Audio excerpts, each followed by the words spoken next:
अयोध्या में भगवान श्री राम का मंदिर नहीं बन रहा है, बल्कि आने वाले दिनों में वहां विश्व हिंदू परिषद का कार्यालय बनेगा। मंदिर वो बनाते हैं जो राम को मानते हैं, उन्हें आराध्य नहीं मानते, राम को महापुरुष नहीं मानते। यह बातें द्वारका शारदा पीठाधीश्वर जगद्गुरु शंकराचार्य स्वामी स्वरूपानंद सरस्वती के विश्व प्रतिनिधि दंडी स्वामी श्री अभिमुक्तेश्वरानंद सरस्वती महाराज ने कही। स्वामी स्वरूपानंद सरस्वती माघ मेले में मौनी अमावस्या स्नान के लिए शनिवार शाम प्रयागराज पहुंच गए। मनकामेश्वर मंदिर में उन्होंने तमाम मुद्दों पर पत्रकारों से अनौपचारिक बातचीत में अपनी राय रखी। उन्होंने कहा कि भगवा पहनने से मात्र कोई सनातन धर्म को नहीं मानता। प्रयागराज में 2 महापुरुषों के साथ भगवान राम की मूर्ति रखी गई थी।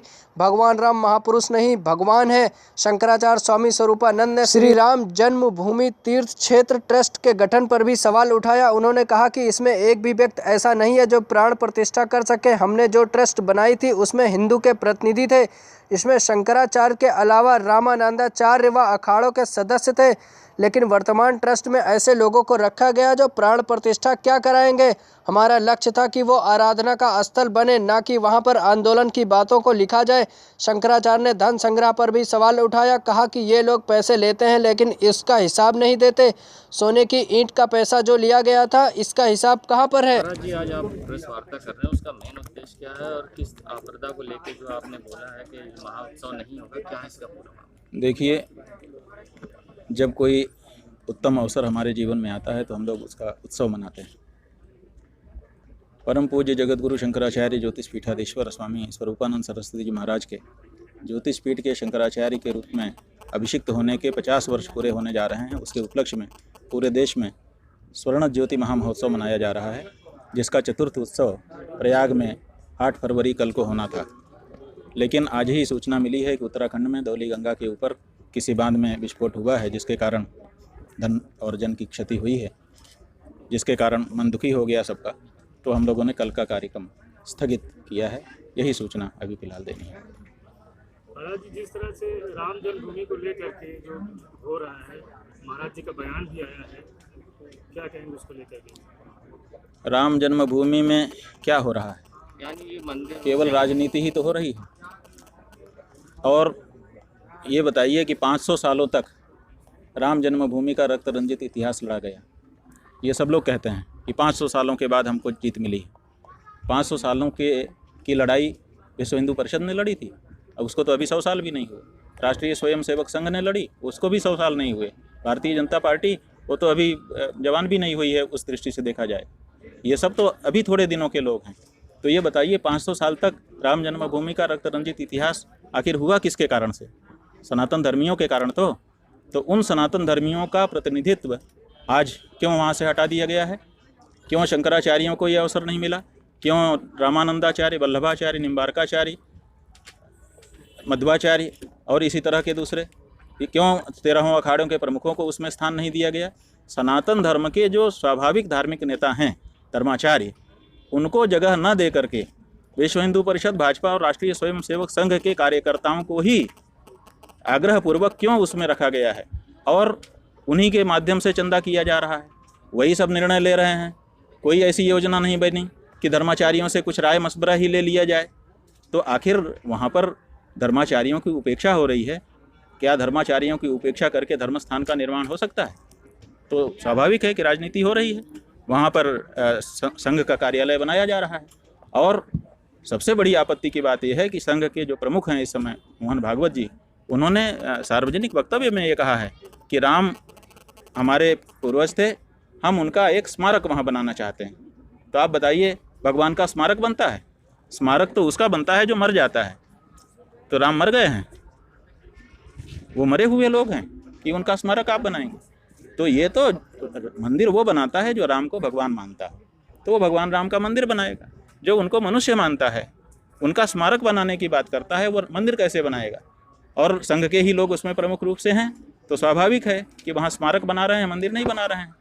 पर्यटन स्थल की कोशिश की जा रही है। जितने भी विकास की बातें कही गई अखबारों में अभी तक छपी हैं, वो सब धार्मिक स्थल के रूप में विकास करने की नहीं है, वो पर्यटन स्थल का विकास करने की दृष्टि से हैं। तो ये तो धार्मिक स्थान था ना। पुराणों ने वक्तव्य दिया था, जिस स्कंद पुराण के कारण फैसला हुआ, जिसको परम पूज्य जगतगुरु शंकराचार्य जी महाराज ने पैरवी करके प्रस्तुत किया, वो तो ये था ना कि वहाँ पर जो दर्शन करेगा उसको मुक्ति मिलेगी। तो स्मारक का दर्शन करने से मुक्ति मिलती है, किस ग्रंथ में लिखा हुआ है? ये तो दिव्य भूमि के दर्शन से होगा ना, जब वहाँ भगवान का अवतार, परब्रह्म परमात्मा का साक्षात अवतार माना जाएगा तब। तो ये राजनीति हो रही है और सनातन धर्मी हिंदुओं के साथ छल हो रहा है, जो करोड़ों करोड़ की संख्या में हैं। और इस छल का पर्दाफाश होना चाहिए। राजनीति के कारण सनातन धर्मियों का वो केंद्र जिसके प्रति उनकी आस्था लगी हुई है, जिसके लिए उन्होंने सैकड़ों वर्ष तक संघर्ष किया है, वो उनके हाथ से नहीं चले जाना चाहिए। ये बात भी जनता के बीच में साफ होनी चाहिए। तो चंदा वगैरह भगवान राम के नाम पे नहीं, आप ये बताइए कि मंदिर तो श्रद्धा का विषय होता है ना, और जब इस मंदिर के बारे में तो सब लोग जानते हैं। आपने शुरू में ये कहा भी कि हम खाता खोल देते हैं, ठीक था, आपने चलो अपने ही लोगों को बैठाया, आप खाता खोल देते, आपने उसका प्रचार करना चाहिए था, खाते नंबर का, जो चाहता दे देता। लेकिन अब आप घर घर जा रहे हो, दरवाज़ा खटखटा रहे हो, कूपन दिखा रहे हो कि तुम ये वाला ले लो या ये वाला ले लो, अच्छा चलो 10 रुपये का ही ले लो। आपके वक्तव्य भी आ रहे हैं कि भाई अब हमारे दरवाजे आ गए, हम क्या करें, देने का मन ना हो तब भी देने की बात, माने एक तरह का दबाव। और दूसरे उनकी औकात भी आप दिखा रहे हो कि तुम्हारी ये औकात नहीं है तो ये वाला, ये औकात नहीं है तो ये वाला। आप समझिए कि कितना पीड़ा सनातन धर्मी को हो रही है, कितनी पीड़ा राम भक्त को हो रही है। वो तो अपना सर्वस्व न्यौछावर करना चाहता है, आपने उसकी कैटेगरी बना रखी है कि ये वाला नहीं कटा सकते तो चलो ये वाला कटा लो। उसको कैसा फील होता होगा आप ये समझिए। जब आप कपड़ा खरीदने के लिए जाते हो अपने बच्चे के लिए, और जब दुकानदार दिखाता है कि ये 200 वाला है, ये 150 वाला है, अगर नहीं तो ये 100 वाला है, तो आप भले 100 वाला लेते हो, लेकिन आपके हृदय में चोट पहुंच जाती है कि काश मेरे पास 200 होता, मैं अपने बच्चे के लिए 200 लेके जाता। तो आपको आपकी औकात दिखाई जा रही है। ये सब क्या हो रहा है? आखिर सनातन धर्मियों को अपमानित क्यों किया जा रहा है? चंपत राय जी ने कहा था कि जो समुदाय का हो उसका स्वागत है, इस पर भाई कोई समुदाय का कैसे दे सकता है? ये लोग उसको, एक मुसलमान फैज खान जाने कौन सा नाम है, उसको लेकर के गए थे कि उसके हाथ की मिट्टी नींव में डाली जाएगी। अगर मुसलमान के हाथ की मिट्टी से ही मंदिर बनना है तो फिर मंदिर बनाने का फ़ायदा क्या है? फिर काहे के लिए 500 साल तक लड़ते रहे मुसलमानों से? किस लिए लड़ाई हुई आप बताइए ना। लड़ाई तो इसी बात के लिए हुई कि हमारी जगह है, तुम यहाँ पर नहीं बैठ सकते हो, तुम्हारा बनाया गया ढांचा हमको स्वीकार नहीं है। तभी ना कुछ लोगों ने उसको चढ़ के तोड़ा था।